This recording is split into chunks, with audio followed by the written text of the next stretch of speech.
차가운 형광등 불빛이 낡은 원룸의 거울을 비췄다. 윤서연은 거울 속 자신의 모습을 물끄러미 바라보았다. 26 대학 졸업이라는 타이틀을 갓손에 쥔 그녀의 얼굴은 누가 봐도 인정할 수밖에 없는 아름다움으로 빛나고 있었다. 하지만 그 맑은 눈동자 깊은 곳에는 지독한 불만과 조바심이 안개처럼 서려 있었다. 그녀의 시선은 화장대 구석에 놓인 낡은 지갑으로 향했다.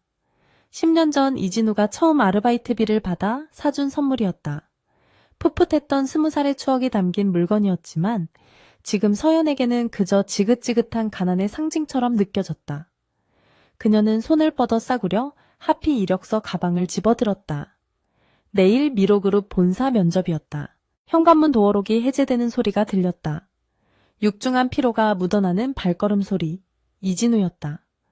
그는 10년 동안 한결같이 그녀의 곁을 지켜온 남자였다. 대학 시절 자신의 등록금은 휴학으로 미루면서도 서연의 학비와 용돈을 벌기 위해 안알해본 일이 없는 사람이었다. 서연은 반사적으로 표정을 관리했다. 다녀왔어. 진우의 목소리는 언제나처럼 낮고 침착했다. 그는 작업복에 묻은 기계 기름 냄새를 풍기며 현관에 섰다. 면접 준비는 잘 돼가 그는 피곤에 젖은 얼굴에도 불구하고 서연을 향해 희미하게 웃어 보였다. 그의 두 손은 온통 굳은 살과 검은 기름때로 뒤덮여 있었다. 서연은 그 손을 볼 때마다 복잡한 감정에 휩싸였다. 한때는 그 손이 세상에서 가장 든든하고 믿음직스러웠다. 자신을 위해 희생하는 그 손에 무한한 고마움과 사랑을 느꼈다. 하지만 지금 명품 가방을 든 동기들의 SNS를 스크롤하던 그녀의 눈에는 그저 무능하고 초라한 현실의 증거로만 보였다. 그냥 하고 있어. 내일 입을 정장 다려놨고. 그녀는 애써 시선을 피하며 대답했다. 진우는 그런 그녀의 속도 모르고 부엌으로 향했다. 작은 냉장고에서 어제 먹다 남은 찌개를 꺼내 드기 시작했다.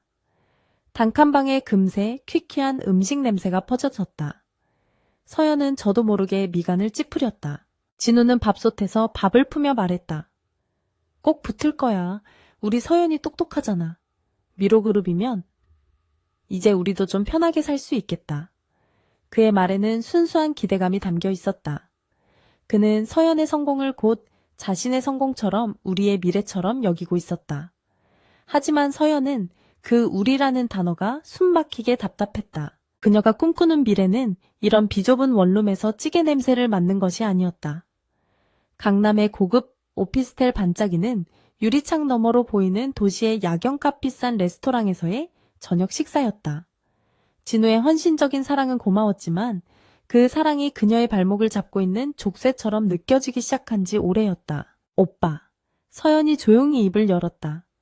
나 내일 면접 정말 중요해. 오늘 밤은 그냥 각자 좀 쉬자. 나 예민해서 그래. 그녀의 목소리에는 서늘한 경계선이 그어져 있었다. 진우는 숟가락을 든 채 잠시 멈칫했다. 그녀의 말투에 담긴 거리감을 느꼈지만 그저 중요한 면접을 앞둔 예민함 때문이라 애써 생각했다. 알았어. 피곤할 텐데 얼른 들어가서 쉬어. 난 대충 먹고 치울게. 그는 다시 서툴게 밥을 입으로 가져갔다. 서연은 그런 진우를 등지고 작은 방으로 들어갔다. 문이 닫히는 순간 그녀는 깊은 한숨을 내쉬었다.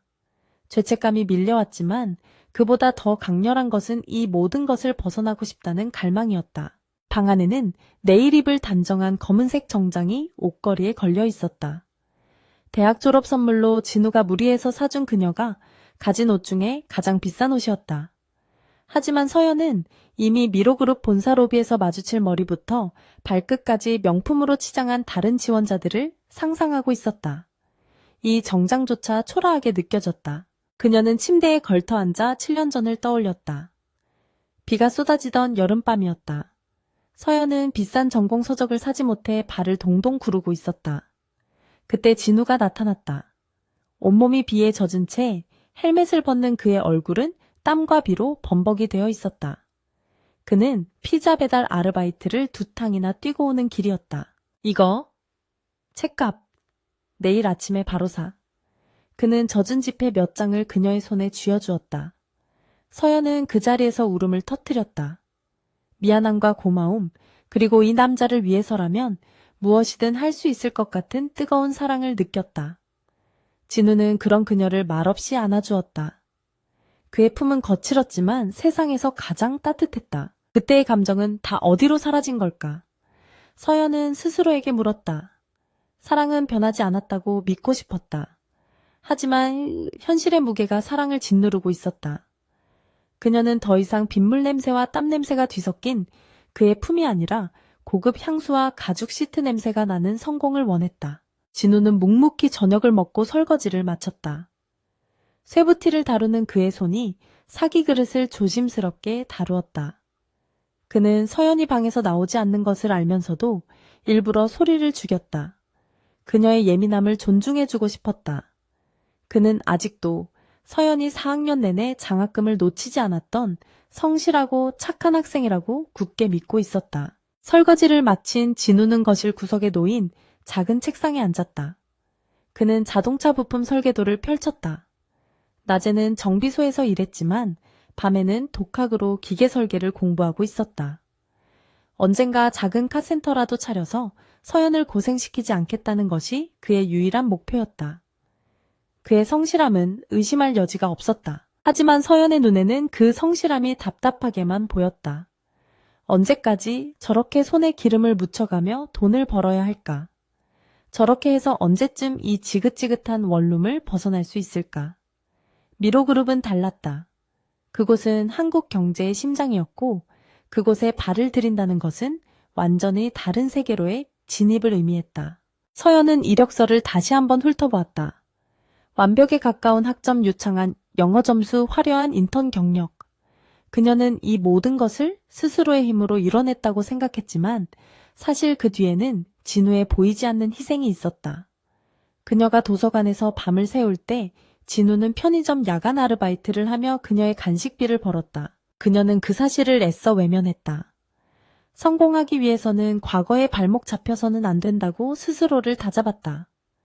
진우의 희생은 고마운 일이지만 그것이 자신의 미래를 책임져 주지는 못했다.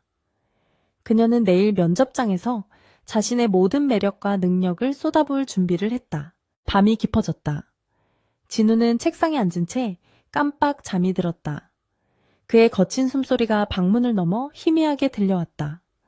서연은 침대에 누워 잠을 청하려 했지만 가슴속에서 두 개의 감정이 격렬하게 충돌했다. 10년의 세월이 주는 익숙한 안정감과 새로운 세계에 대한 참을 수 없는 욕망이었다. 그녀는 진우의 희생을 딛고 일어설 준비를 하고 있었다. 하지만 그를 위한 자리는 그녀가 꿈꾸는 미래에 없었다. 서연은 눈을 감았다. 그녀의 머릿속에는 이미 미로그룹의 거대한 유리 빌딩이 선명하게 그려지고 있었다. 그곳에 입성할 수만 있다면 진우에 대한 미안함 정도는 감수할 수 있을 것 같았다. 다음날 아침 서연은 새벽같이 일어나 완벽하게 화장을 했다. 어제 다려둔 정장은 흠잡을 데 없이 단정했다. 그녀는 거울 앞에서 마지막으로 자신의 모습을 점검했다.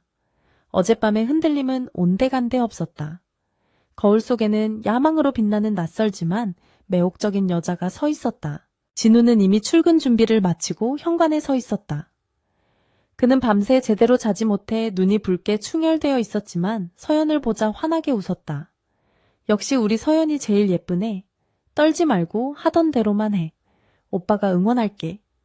그는 굳은 살 박인 손으로 그녀의 어깨를 가볍게 두드려 주었다. 그 따뜻한 손길에 서연은 순간적으로 눈시울이 붉어질 뻔했다. 하지만 그녀는 재빨리 감정을 추슬렀다. 응, 다녀올게. 그녀는 그의 눈을 마주치지 않고 짧게 대답했다. 그리고는 하이힐 소리를 또각거리며 낡은 원룸을 나섰다. 문이 닫히고 진우는 한동안 그 자리에 우두커니 서 있었다. 서연은 버스 정류장으로 향하는 대신 택시를 잡았다. 면접 전에 구겨진 옷을 보이고 싶지 않았다. 택시 창밖으로 익숙한 동네 풍경이 빠르게 스쳐 지나갔다. 그녀는 더 이상 뒤돌아보지 않았다. 그녀의 시선은 오직 저 멀리 보이는 아침 햇살에 빛나는 여의도의 마철루 미로그룹 본사를 향해 있었다. 10년의 사랑이 발목을 잡았지만 10년의 가난은 그녀에게 더 강력한 동기를 부여했다. 그녀는 진우가 만들어준 안전한 울타리를 스스로 걷어차고 있었다. 그것이 어떤 결과를 가져올지 그녀는 아직 알지 못했다. 그저 이 기회를 놓치면 평생 지금처럼 살아야 한다는 절박함만이 그녀를 앞으로 나아가게 했다. 면접장은 긴장감으로 가득 차 있었다. 서연처럼 잘 차려입은 지원자들이 저마다 완벽한 미소를 지으며 대기하고 있었다. 서연은 그들 사이에서 주눅 들지 않으려 애썼다. 그녀는 자신의 아름다움이 강력한 무기임을 알고 있었다. 그리고 자신의 능력 또한 그들에게 뒤지지 않음을 증명하고 싶었다. 윤서연 씨. 이름이 호명되자 그녀는 심호흡을 하고 일어섰다. 면접실 문을 여는 순간 그녀는 자신의 인생이 완전히 다른 궤도에 오르고 있음을 직감했다. 방 안에는 날카로운 눈빛의 임원들이 앉아 있었다.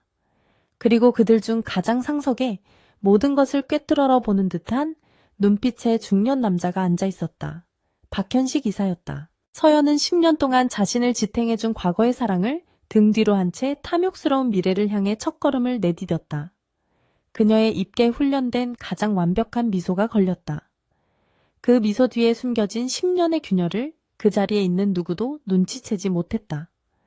진우의 헌신적인 사랑은 이미 그녀의 발밑에 놓인 과거가 되어가고 있었다. 합격 통보는 이틀 후에 왔다. 미로그룹 비서실.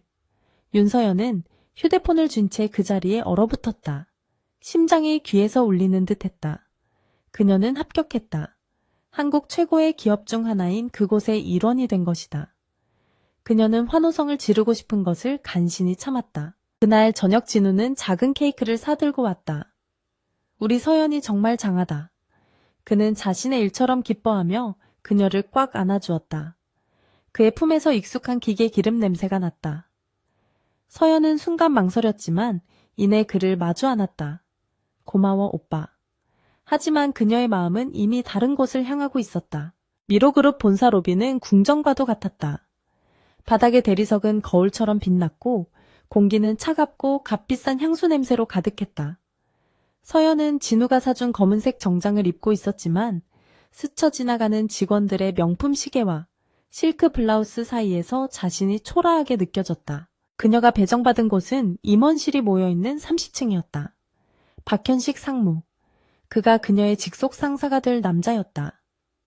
면접 때 그녀를 날카롭게 응시하던 바로 그 사람이었다. 서연은 긴장된 마음으로 상무실의 묵직한 원목문을 노크했다. 들어오세요. 낮고 부드러운 그러나 권위가 실린 목소리가 흘러나왔다. 박현식 상무는 40대 후반이었지만 잘 관리된 외모 덕분에 훨씬 젊어 보였다. 그는 흠잡을 데 없는 맞춤 정장을 입고 있었고 손목에는 수천만 원을 호가하는 시계가 번쩍였다. 그는 서연을 위아래로 훑어보았지만 그 시선은 노골적이지 않고 오히려 감정가처럼 섬세했다. 윤서연 씨, 면접 때 인상 깊게 봤습니다. 박 상무가 부드럽게 미소 지었다. 총명해 보이더군요. 내 비서는 단순히 예쁘기만 해서는 안 됩니다. 상황 판단이 빠르고 눈치가 있어야 하죠. 윤서연 씨는 그럴 것 같았습니다.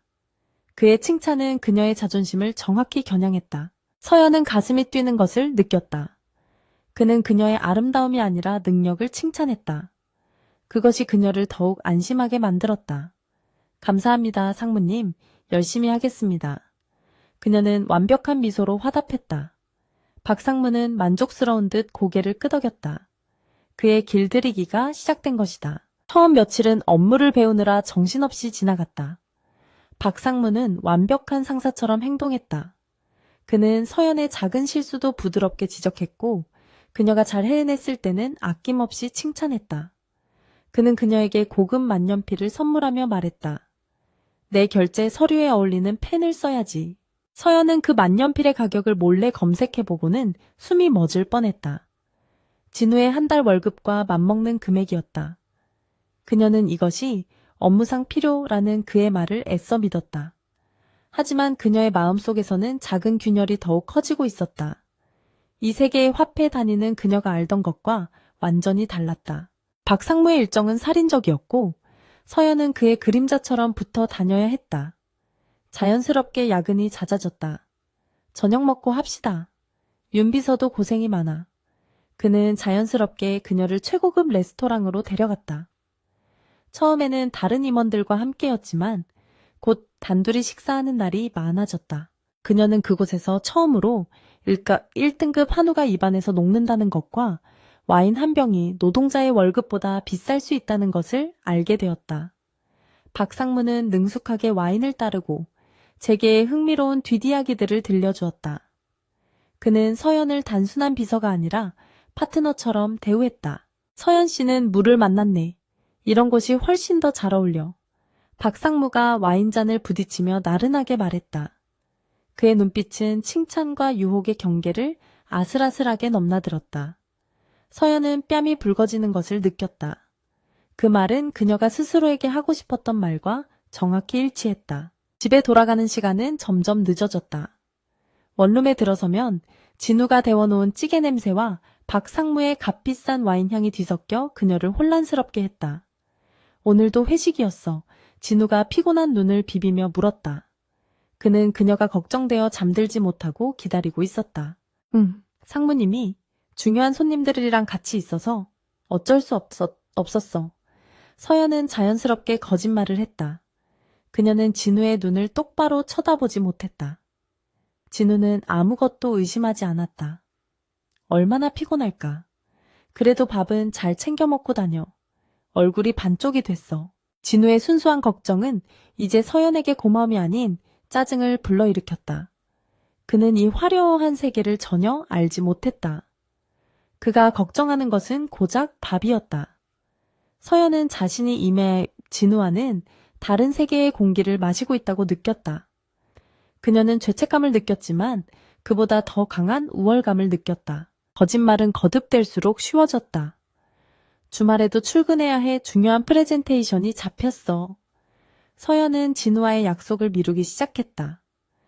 진우는 서운함을 내비치면서도 이제 막 입사했으니 어쩔 수 없지. 몸만 챙겨. 라며 그녀를 이해하려 애썼다. 그의 배려는 서연의 죄책감을 덜어주는 구실이 되었다. 박상무의 선물 공세는 더욱 노골적이 되었다. 윤 비서 피부가 좀 상한 것 같군. 이건 업무 스트레스 관리비라고 생각해. 그가 건넨 것은 최고급 스파 이용권과 수백만 원짜리 화장품 세트였다. 서연은 처음에는 거절하는 신용을 했지만 박상무의 내 사람 챙기는 건 당연한 거야 라는 말에 금세 무너졌다. 그녀는 그 화장품을 낡은 원룸 화장대에 올려놓을 수 없었다.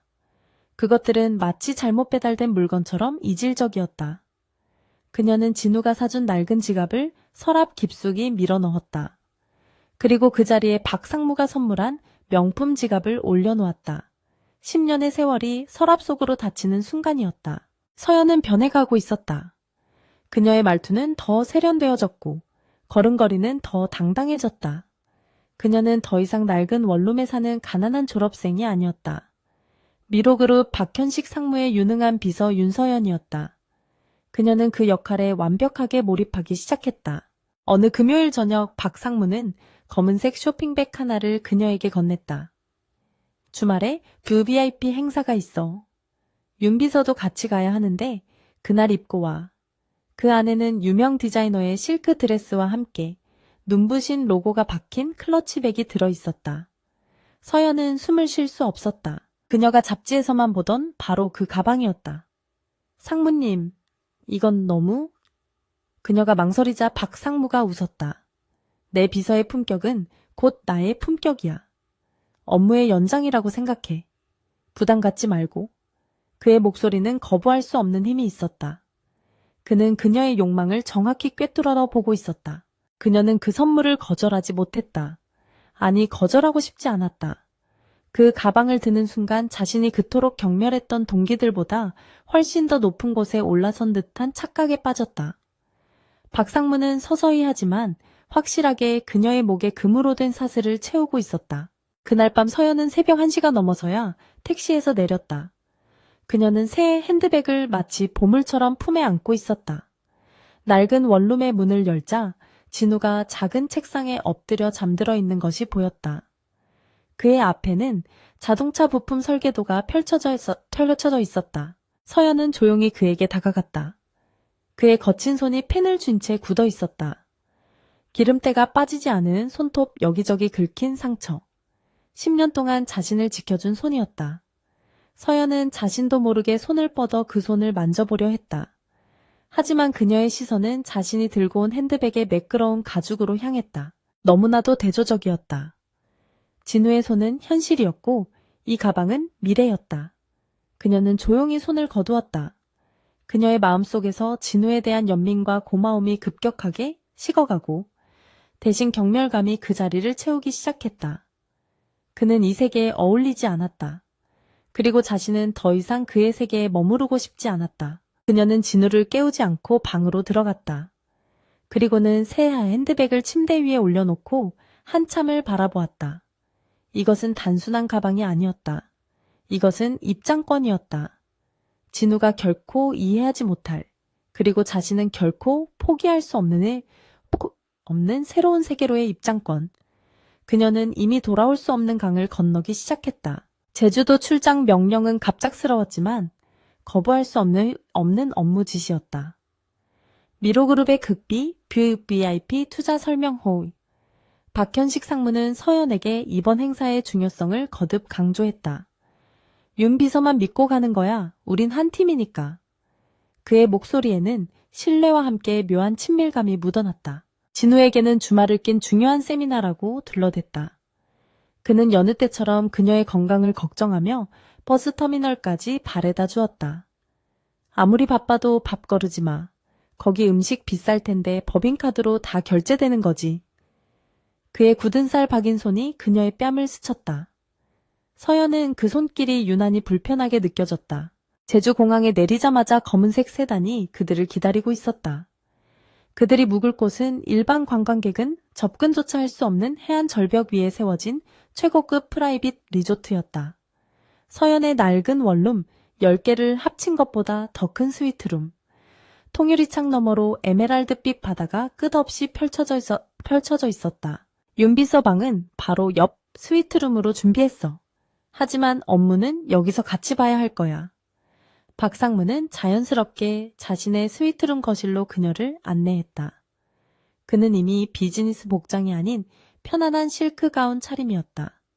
서연은 순간 긴장했지만 애써 태연한 척했다. 그는 룸서비스로 와인과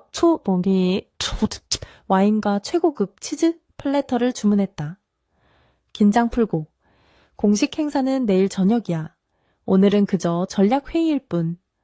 그는 서연에게 잔을 건네며 부드럽게 웃었다. 그 미소는 노련한 사냥꾼이 먹잇감을 안심시킬 때 짓는 여유롭고도 위험한 미소였다. 업무 브리핑은 생각보다 싱겁게 끝났다. 서연이 준비한 자료는 완벽했다. 박상무는 서류를 덮고 소파에 깊숙이 몸을 기댔다. 서연 씨, 미로그룹에서 일하는 건 어때? 아직도 그 낡은 원룸에서 출퇴근하나? 그의 질문은 비수처럼 날아와 서연의 자존심에 정확히 박혔다. 네, 아직은? 서연이 애써 미소를 지으며 대답했다. 열심히 그건 당연한 거고. 박상무가 잔을 흔들었다. 내가 말하는 건 어떻게 사느냐는 거야. 당신처럼 똑똑하고 아름다운 여자는 그에 걸맞은 대우를 받아야 해. 그 좁고 냄새나는 방이 아니라. 그의 말은 서연이 스스로에게 매일 밤 되뇌던 불만과 정확히 일치했다. 그는 테이블 서랍에서 작은 벨벳 상자 2개를 꺼냈다. 그리고 그 옆에 자동차 스마트키와 카드키가 딸린 열쇠고리를 올려놓았다. 서연의 심장이 세차게 뛰기 시작했다. 이건 내일 행사 때 착용해. 그가 첫 번째 상자를 열었다.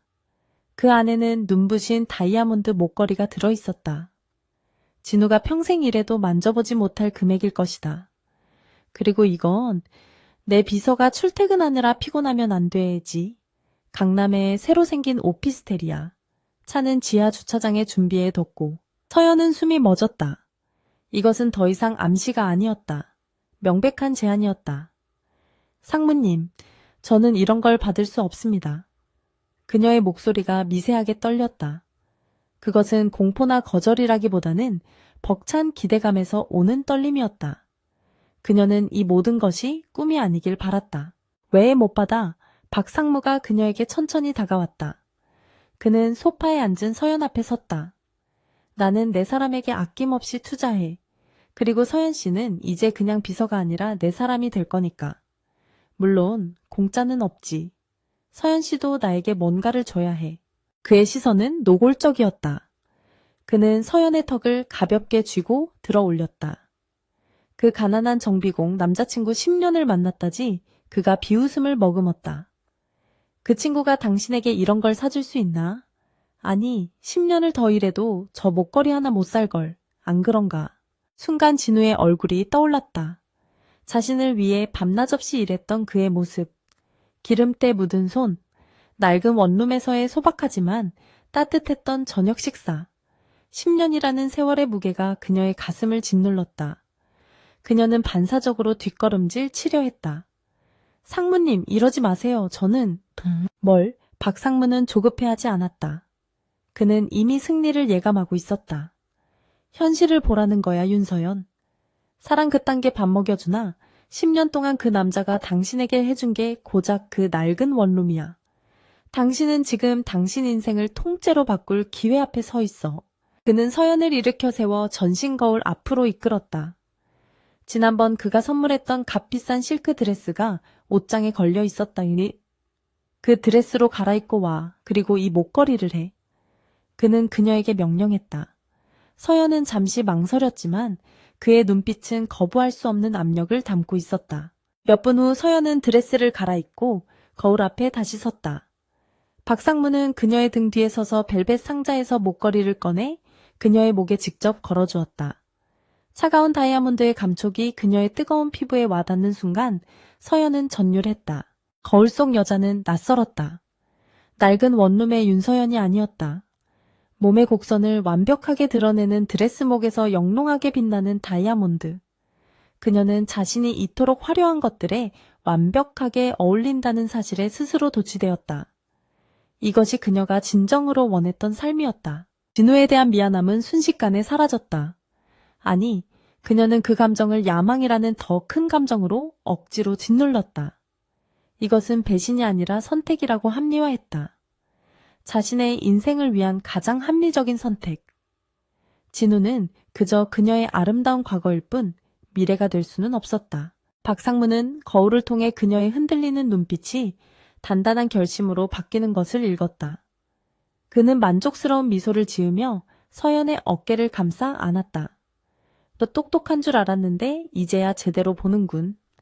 그가 그녀의 귓가에 속삭였다. 내 여자가 되면 돼. 그럼 이 모든 것, 그리고 그 이상의 것을 갖게 될 거야. 서연은 더 이상 저항하지 않았다.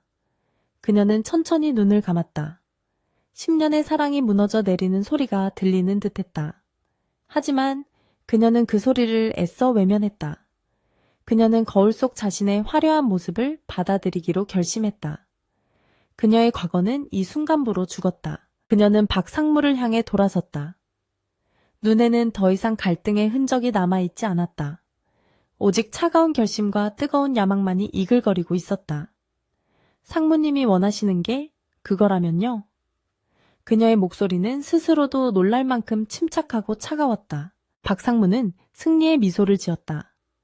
현명한 선택이야, 윤서연. 그는 와인잔을 내려놓고 그녀의 허리를 끌어안았다. 그리고 그녀에게 키스했다. 독처럼 달콤하고 진한 와인 향이 그녀의 입술을 파고들었다. 서연은 그 키스를 피하지 않고 오히려 적극적으로 받아들였다. 그날 밤 제주의 거센 파도 소리가 두 사람의 미러를 감추었다. 서연은 자신을 지탱해주던 과거의 모든 것을 제물로 바쳤다. 10년의 헌신과 사랑은 하룻밤의 야망과 욕망 앞에서 허무하게 부서져 내렸다. 그녀는 이제 돌이킬 수 없는 강을 건넜다. 다음날 아침 서연은 낯선 실크 침대에서 눈을 떴다. 박상무는 이미 일어나 창밖을 내다보고 있었다. 일어나, 아침 먹고 행사 준비해야지. 그의 목소리는 어젯밤의 열정과는 달리 사무적이고 차가웠다. 그는 이미 목적을 달성한 사냥꾼의 냉정함을 되찾고 있었다. 서연은 침대 옆 테이블에 놓인 오피스텔 키와 자동차, 키를 바라보았다. 그녀는 모든 것을 얻었다고 생각했다. 하지만 가슴 한편에는 차가운 바람이 부는 듯한 공허함이 자리 잡았다. 그녀는 애써 그 감정을 무시했다. 이미 주사위는 던져졌다. 그녀는 승자가 되어야만 했다. 윤서연의 삶은 문자 그대로 하룻밤 사이에 변했다. 그녀는 진우와의 10년이 묻어있는 낡은 원룸에서 짐을 뺐다. 회사 근처에 동기들과 쉐어하우스를 구했다는 짧은 거짓말을 남겼다. 진우는 그녀의 결정이 조금 서운했지만 출퇴근 시간을 줄여 덜 피곤할 거라는 그녀의 말을 믿었다. 새로운 강남 오피스텔은 성채와도 같았다. 20층 높이에서 내려다보는 도시의 야경은 그녀가 매일 밤 꿈꾸던 바로 그 풍경이었다. 최고급 이탈리아 가구로 채워진 거실발이 푹푹 빠지는 양탄자 그녀만을 위한 드레스룸. 서연은 대리석 욕조에 몸을 담그고 와인을 마시며 자신의 성공을 자축했다. 회사에서의 그녀의 위치도 미묘하게 달라졌다. 동료들은 더 이상 그녀를 신입비서로 대하지 않았다. 그녀가 박상무의 차에서 내리고 그가 선물한 명품 가방을 드는 것을 모두가 보았다. 그들의 시선에는 노골적인 질투와 계산적인 아첨이 뒤섞여 있었다. 서연은 그 시선들을 즐겼다. 그것은 그녀가 얻어낸 권력의 일부였다. 그녀는 박상무의 공식적인 애인이 되었다. 그는 그녀의 사소한 말투부터 걸음걸이 옷 입는 스타일까지 모두 자신의 취향에 맞게 교정했다. 서연은 스펀지처럼 모든 것을 빨아들였다. 그녀는 진우가 알던 순수하고 씩씩했던 윤서연을 완벽하게 지워버리고 박현식 상무의 화려한 트로피가 되어갔다. 진우와의 연락은 자연스럽게 뜸해졌다. 회의 중이야. 야근해야 해. 주말에도 출장이야. 서연의 목소리는 날이 갈수록 차가워졌고 핑계는 점점 더 정교해졌다. 진우는 그녀의 목소리에서 낯선 향수 냄새를 맡는 듯한 기묘한 이질감을 느꼈다. 그는 바보가 아니었다. 10년이었다. 그녀의 숨소리 하나, 눈빛의 작은 흔들림만으로도 기분을 알아채던 사이였다. 최근 몇 주간 그녀는 완전히 다른 사람이 되어 있었다. 그가 사준 옷은 더 이상 입지 않았고 그가 아무리 늦게 퇴근해도 원룸에 들르지 않았다. 불길한 예감이 그의 심장을 차갑게 옥죄었다. 진우는 더 이상 참을 수 없었다. 직접 봐야 했다. 그는 휴가를 내고 며칠 밤낮으로 고민하며 고른 작은 목걸이 상자를 주머니에 넣었다. 그녀가 좋아하던 작은 은방울꽃 모양이었다. 그는 그녀의 회사 앞에서 그녀를 기다렸다. 그녀가 놀랄 모습을 상상하며 애써 불안감을 눌렀다. 점심시간이 조금 지난 오후였다. 그가 그토록 보고 싶어 하던 서연의 모습이 보였다. 하지만 그녀는 지하철역 출구가 아닌 낯선 검은색 고급 세단의 조수석에서 내리고 있었다. 운전석에서 내린 중년의 남자가 매너 있게 문을 열어주었다. 박현식 상무였다. 서연은 그를 보며 환하게 웃고 있었다. 진우가 한 번도 본 적 없는 계산되고 세련된 미소였다. 그녀는 그가 선물한 적 없는 완벽한 정장을 입고 있었고 목에는 낯선 다이아몬드 목걸이가 빛나고 있었다. 진우의 세상이 무너져 내렸다. 피가 차갑게 식었고 손에 든 목걸이 상자가 납덩이처럼 무겁게 느껴졌다. 박상무는 서연의 어깨를 가볍게 감싸 안았다. 서연은 그 손길을 피하지 않았다. 그들은 마치 오래된 연인처럼 다정해 보였다. 진우는 자신이 그 자리에 서 있다는 사실조차 잊었다. 그는 10년의 세월이 눈앞에서 산산조각 나는 것을 망연자실하게 바라보고 있었다. 윤서연. 진우가 겨우 목소리를 쥐어짜냈다. 쉰 목소리였다. 그 소리에 서연의 웃음이 얼어붙었다. 그녀는 천천히 고개를 돌렸다. 그리고 그곳에 서 있는 진우를 발견했다. 기름때가 묻은 낡은 점퍼, 며칠 면도를 못해 거뭇한 턱 상처받은 짐승처럼 흔들리는 그의 눈동자. 서연의 얼굴에서 핏기가 가셨다. 하지만 그것은 죄책감이 아니었다. 그것은 자신의 가장 화려한 순간에 가장 초라한 과거를 마주친 것에 대한 극도의 수치심과 분노였다. 그녀의 완벽한 세계에 진우가 흙발로 뛰어든 것만 같았다. 박상무는 이 상황이 흥미롭다는 듯 진우를 위아래로 훑어보았다. 그의 눈에는 경멸 외에 아무것도 담겨 있지 않았다. 그는 서연에게 턱짓을 했다. 처리해. 그 입모양을 본 서연은 결심한 듯 진우에게 다가갔다. 하이힐 소리가 아스팔트 위에서 차갑게 울렸다. 오빠가 여긴 어쩐 일이야? 그녀의 목소리는 얼음장처럼 차가웠다. 진우는 그녀의 목에 걸린 목걸이를 멍하니 바라보며 물었다. 저 사람 누구야? 이게 다 무슨 상황이야, 서연아. 그의 목소리는 애원에 가까웠다. 서연은 깊게 숨을 들이마셨다. 더 이상 연기할 필요도 그럴 이유도 없었다. 헤어지자, 오빠. 그녀의 입에서 나온 말은 비수처럼 날카로웠다. 진우는 마치 망치로 머리를 맞은 듯한 표정을 지었다. 뭐라고? 이제 우리 그만하자고.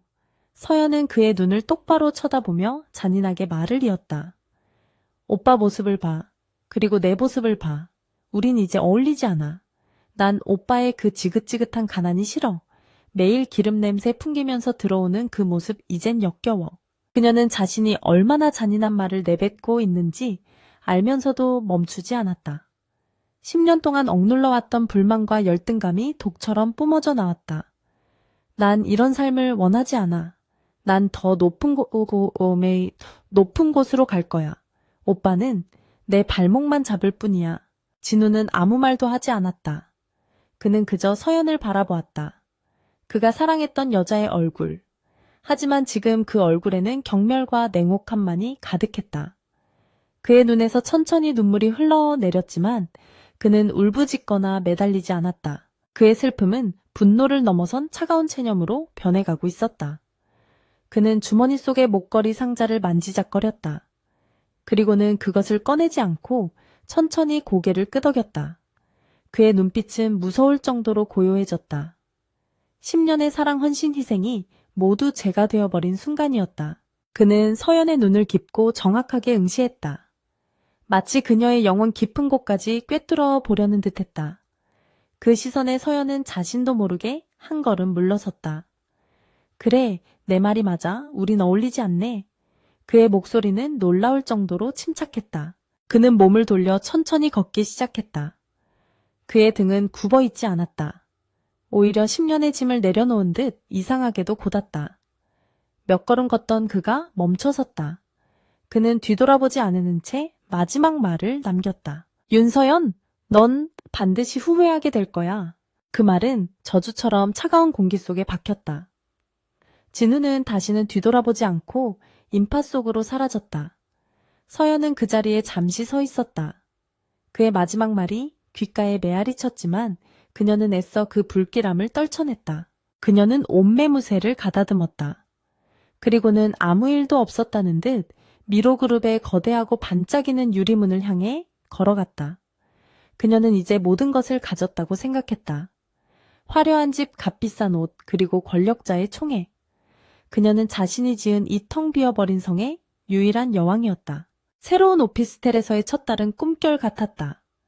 윤서연은 매일 아침 최고급 에스프레소 머신으로 내린 커피를 마시며 서울의 스카이라인을 내려다보았다. 그녀의 드레스룸은 박 상무가 채워준 명품 가방과 구두로 가득 찼다. 그녀는 진우와의 10년이 마치 더럽고 낡은 옷을 벗어버린 것처럼 느껴졌다. 하지만 황금 세 장의 문은 생각보다 빨리 닫히기 시작했다. 박 상무의 총에는 그녀가 상상했던 낭만적인 관계와는 거리가 멀었다. 그것은 철저한 소유욕과 통제였다. 오늘은 그 드레스 말고 어제 내가 보내준 베이지색 원피스 입어. 저녁 약속 누구랑 안 돼. 오늘은 나랑 저녁 먹어야 해. 그는 그녀의 모든 것을 통제하려 들었다. 그녀의 휴대폰은 항상 그의 감시에 있었고 회사 내에서 다른 남자 직원과 웃으며 이야기라도 나누는 날에는 어김없이 그의 사무실로 불려가야 했다. 윤 비서, 요즘 너무 해맑은 거 아니야? 내 비서는 좀 더 조신할 필요가 있어. 그의 부드러운 말투 속에는 얼음 같은 경고가 담겨 있었다. 서연은 처음에는 그것이 사랑에서 비롯된 질투라고 생각하려 애썼다.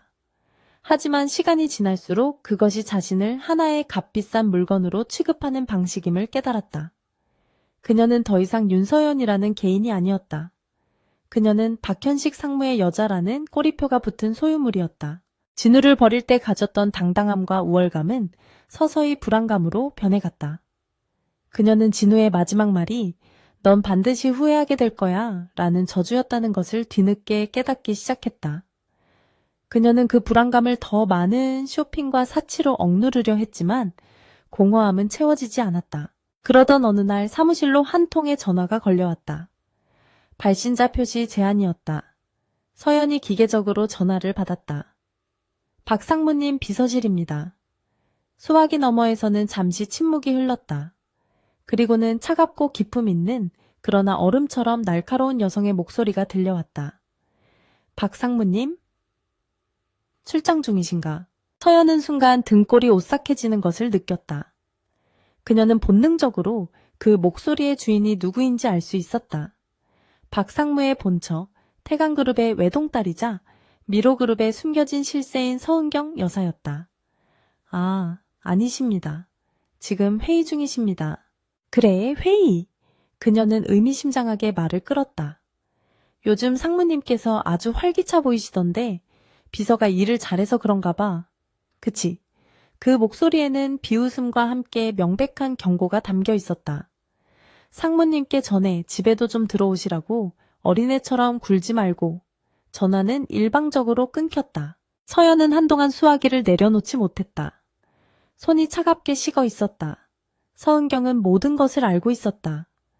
그녀의 목소리는 분노가 아니라 마치 귀찮은 벌레를 내려다보는 듯한 냉정함 그 자체였다. 서연은 자신이 거대한 게임판 위에 올려진 장기말에 불과하다는 것을 직감했다. 그날 이후 서연은 누군가 자신을 감시하고 있다는 느낌을 지울 수 없었다. 오피스텔 로비를 나설 때마다 낯선 검은색 세단이 눈에 띄었고 백화점에서 쇼핑을 할 때도 누군가의 시선이 등 뒤에 따라붙는 것 같았다. 그녀는 박상무에게 이 사실을 털어놓았지만 그는 신경질적으로 웃어넘겼다. 당신이 너무 예민한 거야. 쓸데없는 생각 말고 내일이나 잘 처리해. 하지만 박상무 역시 초조해 보였다. 그는 서연에게 점점 더 많은 서류를 가져왔다. 윤비서 이거 급한 거야. 검토할 시간 없어. 여기 서명해. 그것들은 대부분 복잡한 영문 계약서나 내부 품위서였다. 서연이 내용을 물으려 하면 그는 버럭 화를 냈다. 내가 알아서 해. 당신은 내 비서야. 그냥 시키는 대로 해. 그의 눈빛에는 예전의 부드러움은 온데간데 없고 조급함과 폭력성만이 번득였다. 서연은 두려웠지만 이미 너무 많은 것을 받아버린 그녀에게는 선택권이 없었다. 그녀는 그가 가리키는 곳에 기계적으로 서명했다. 그녀는 자신이 무엇에 서명하고 있는지 정확히 알지 못했다. 하지만 그 서류들이 페이퍼 컴퍼니, 자금 세탁, 리베이트 같은 불길한 단어들과 연결되어 있다는 것을 어렴풋이 눈치채기 시작했다. 그녀는 박상무가 자신을 비자금 조성의 공범으로 만들고 있음을 깨달았다. 서연은 공포에 휩싸였다. 이것은 단순한 불륜 관계가 아니었다. 그녀는 범죄에 연루되고 있었다. 그녀가 받은 값비싼 선물과 오피스텔은 그 대가였다. 그녀는 박상무에게 이용당하고 있었던 것이다. 그가 자신을 내 사람이라고 불렀던 이유는 모든 책임을 떠넘길 가장 가까운 방패막이가 필요했기 때문이었다. 그녀는 도망치고 싶었다. 하지만 어디로 낡은 원룸은 이미 사라졌다. 진우는 그녀의 잔인한 말에 상처 입고 떠났다. 그녀는 돌아갈 곳이 없었다. 박상무가 만들어준 이 화려한 감옥에서 한 발짝도 벗어날 수 없었다. 그녀는 완전히 고립되었다. 어느 날 밤 그녀는 악몽을 꾸다 깨어났다. 진우가 나타나 차가운 눈으로 그녀를 내려다보며 후회할 거라고 했지 라고 속삭이는 꿈이었다. 그녀는 식은땀에 젖은 채 침대에서 일어났다. 오피스텔의 화려한 야경이 그 어느 때보다 차갑고 공허하게 느껴졌다. 그녀는 자신이 모든 것을 가졌다고 생각했지만 사실은 모든 것을 잃었다는 것을 깨달았다. 그녀는 무언가 잘못되고 있음을 확실히 알았다. 박상무는 최근 며칠간 사무실에 거의 들어오지 않았고 전화 연결도 어려웠다. 대신 재무팀과 감사팀 직원들이 그녀의 사무실을 힐끗거리며 지나가는 횟수가 잦아졌다. 공기 중에 팽팽한 긴장감이 감돌았다. 그때 그녀의 책상 위로 내부 메일 알림이 떴다. 전사 긴급 내부 감사 실시 공지. 발신인은 감사실장이었다.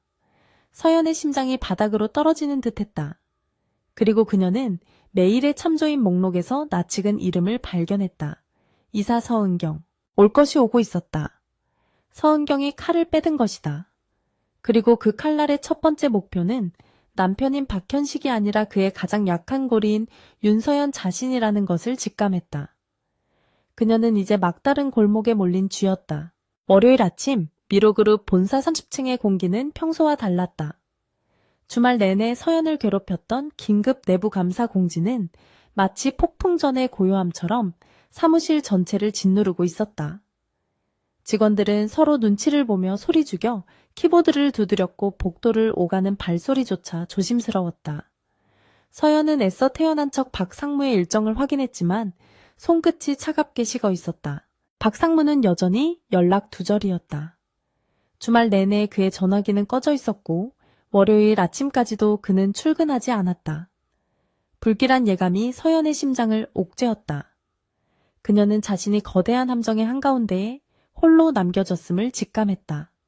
그녀는 박상무가 자신을 버리고 도망쳤을지도 모른다는 끔찍한 상상을 애써 지웠다. 오전 10시 정각.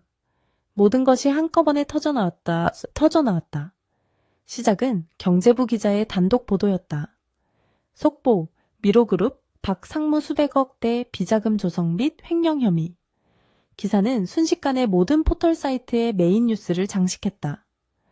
그리고 그 기사에는 충격적인 내용이 포함되어 있었다. 박상무의 내연녀로 지목된 비서 윤서연. 그녀의 실명과 사진이 모자이크 처리도 없이 공개되었다.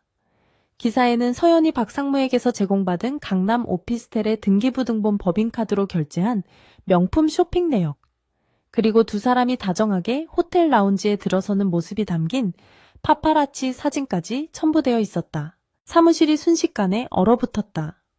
모든 직원이 숨을 죽인 채 모니터 속 서연의 얼굴과 실제 그녀의 얼굴을 번갈아 쳐다보았다. 경멸조롱, 그리고 약간의 공포가 뒤섞인 시선들이 그녀에게 비수처럼 날아와 박혔다.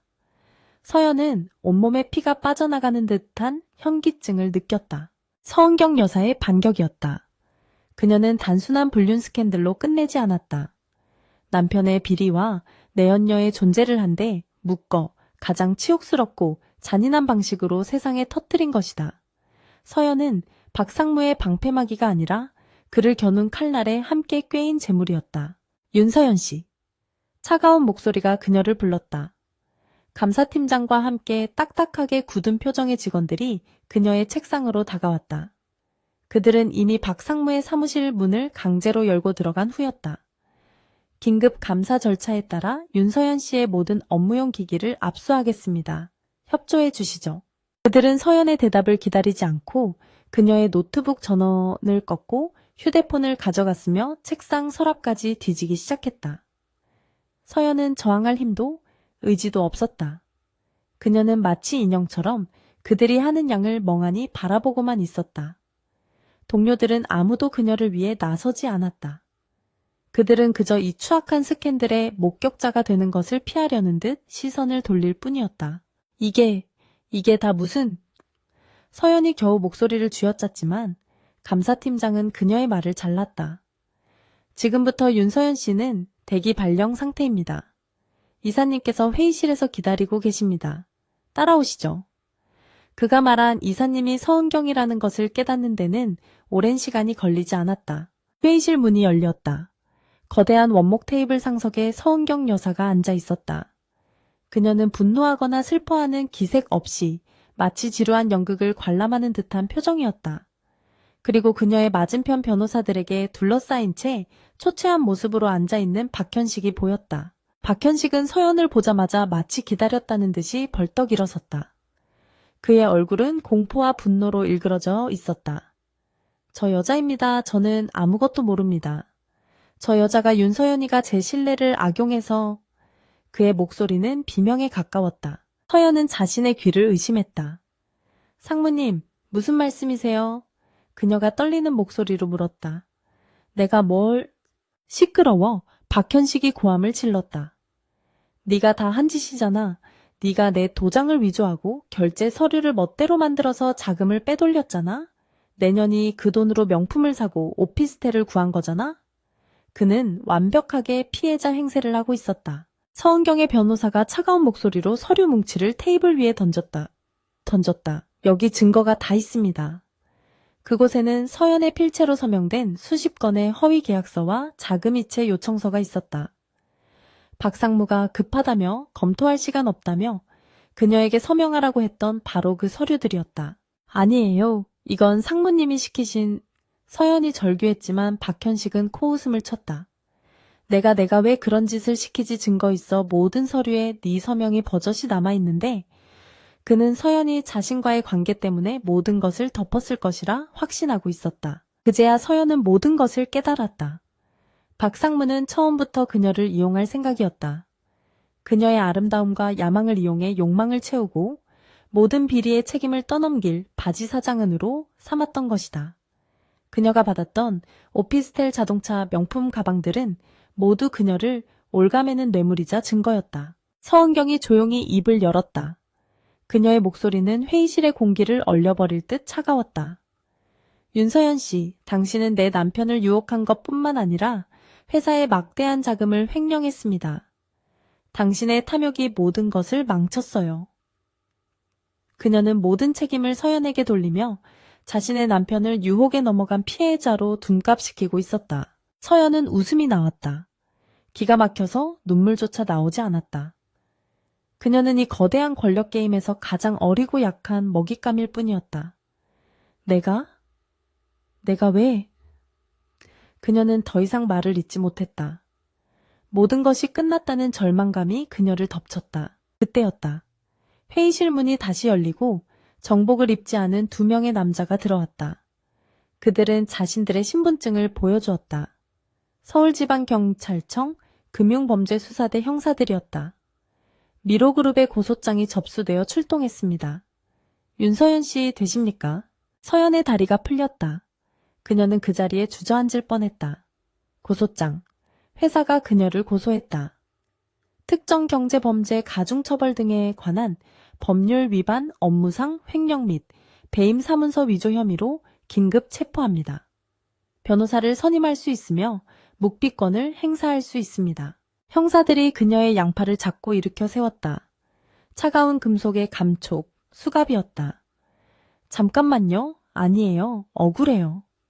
서연이 발버둥 쳤지만 형사들은 냉정하게 그녀를 제압했다. 그녀는 끌려가면서 박현식을 노려보았다. 그는 그녀의 시선을 피하며 고개를 숙이고 있었다. 그리고 그녀의 시선은 마지막으로 서은경에게 향했다. 서은경은 여전히 미동도 없이 그녀를 바라보고 있었다. 그 눈에는 승리감이나 통쾌함이 아니었다. 그저 무관심, 길바닥의 벌레를 치우는 듯한 완벽한 무관심이었다. 서연은 사무실을 가로질러 끌려나갔다. 모든 직원이 그녀를 지켜보고 있었다. 어제까지 그녀를 부러워하고 아첨하던 그 눈들이 이제는 경멸과 혐오로 가득 차 있었다. 그녀가 아침마다 또각거리며 걷던 그 화려한 복도는 이제 그녀의 인생에서 가장 치욕적인 런웨이가 되었다. 미로그룹 본사 1층 로비. 기자들이 어떻게 알았는지 이미 수십 명의 기자들이 카메라 플래시를 터뜨리며 몰려들었다. 윤서연 씨 횡령 혐의 인정하십니까? 박상무와의 관계는 사실입니까? 피해 금액이 얼마입니까? 서연은 고개를 숙였다. 어제까지 그녀의 자부심이었던 완벽한 화장과 명품 정장은 지금 그녀를 더욱 비참하게 만들 뿐이었다. 그녀는 10년의 사랑을 배신하고 얻은 모든 것을 단 하루아침에 잃었다. 명예, 직업, 돈, 그리고 인간으로서의 존엄성까지도. 경찰차 뒷좌석에 억지로 태워지는 순간 그녀는 창밖을 보았다. 거대한 미로그룹의 유리빌딩이 햇빛에 반사되어 차갑게 빛나고 있었다. 그녀가 그토록 갈망했던 그 성체가 이제는 그녀를 집어삼킨 거대한 무덤이 되었다. 진우의 마지막 말이 그녀의 뇌리를 스쳤다. 넌 반드시 후회하게 될 거야. 후회. 하지만 이미 너무 늦어버렸다. 윤서연의 추락은 그녀가 올라갔던 속도보다 훨씬 더 빠르고 잔인했다. 재판 과정은 지옥 그 자체였다. 그녀는 박현식이 자신을 어떻게 이용했는지, 어떻게 서명을 강요했는지 눈물로 호소했다. 그녀가 받은 오피스텔과 명품들은 사랑의 선물이 아니라 범죄의 대가이자 입막음용 뇌물이었음이 법정에서 조목조목 밝혀졌다. 그녀의 변호사는 그녀가 사회초년생이었고 상사의 위력에 의한 강요가 있었으며 범죄의 주범이 아님을 강조했다. 그 결과 그녀는 박현식이라는 주범에게 철저히 이용당한 공범이라는 점이 인정되어 간신히 실형은 면했다. 집행유예. 그것이 그녀가 10년의 사랑과 맞바꾼 화려한 야망의 최종 성적표였다. 박현식은 징역 7년이라는 중형을 선고받았다. 그의 모든 것을 앗아간 서은경 여사는 그와 즉시 이혼 절차를 밟았고 미로그룹의 경영권을 더욱 확고히 했다. 박현식은 법정에서 서연을 향해 악담을 퍼부었지만 이미 아무런 힘도 없는 패배자의 발악일 뿐이었다. 집행유예로 풀려났지만 서연의 삶은 이미 감옥과 다를 바 없었다. 미로그룹 횡령녀, 상사와의 불륜녀. 붉은 주홍 글씨가 그녀의 이마에 새겨졌다. 그녀의 이름과 얼굴은 인터넷에 영원히 박제되었다. 그녀는 더 이상 어떤 사무실에서도 일할 순 없었다. 강남의 오피스텔은 몰수되었고 명품 가방과 보석들은 변호사 비용과 추징금을 내기 위해 헐값에 처분했다. 그녀는 결국 모든 것을 잃고 진우와 함께 살던 낡은 원룸보다 더 비참한 햇빛조차 들지 않는 반지하 단칸방으로 밀려났다. 그녀는 생계를 위해 닥치는 대로 일해야 했다. 하지만 범죄 경력자라는 꼬리표는 생각보다 무거웠다. 편의점 아르바이트조차 그녀를 받아주지 않았다. 결국 그녀가 찾은 일자리는 아무도 신원을 묻지 않는 동네의 작은 식당 주방 보조였다. 화려했던 미로그룹의 비서는 이제 온종일 뜨거운 김 속에서 그릇을 닦고 음식물 쓰레기를 치우고 바닥을 닦았다. 독한 세제에 그녀의 손은 거칠게 갈라지고 망가졌다. 그녀는 거울을 보는 것을 그만두었다.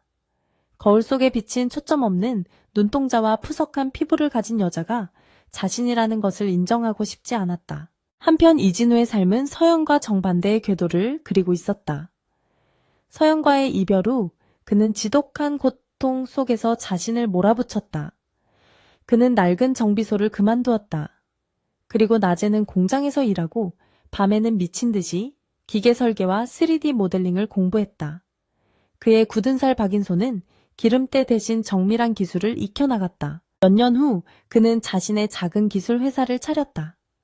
JW 테크. 대기업의 하청이 아니라 자신만의 독자적인 특허 기술로 정밀 부품을 생산하는 견실한 강소기업이었다.